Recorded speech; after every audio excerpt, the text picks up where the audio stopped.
You're good.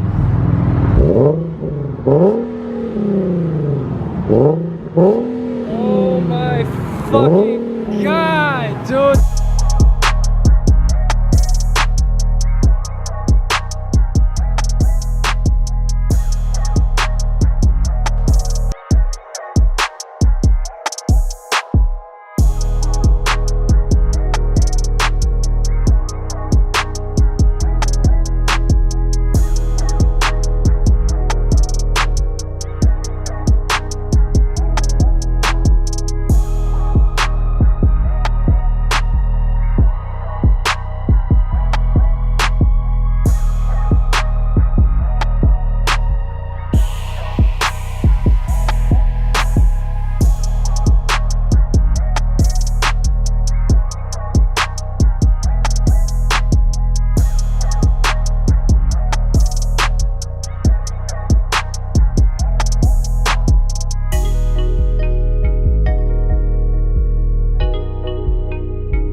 Alright, y'all, the Q50 is back, I think.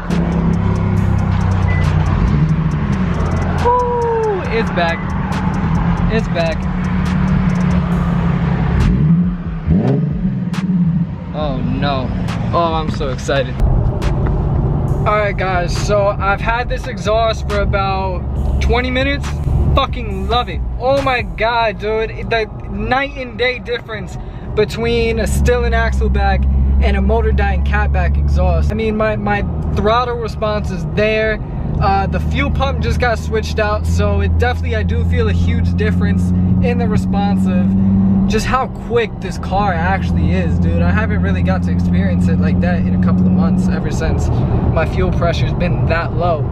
But I mean, it's the most loudest, least annoying exhaust. I don't know if you guys hear that. Oh my god, it's music to my ears, man. And honestly, at low RPMs, no drone, idle, no drone, it's not annoying at all. It's actually one of the best exhausts I've ever heard or experienced. I might be just a little biased because it's mine, but at the end of the day, you can't deny the fact that this exhaust sounds exactly how it should.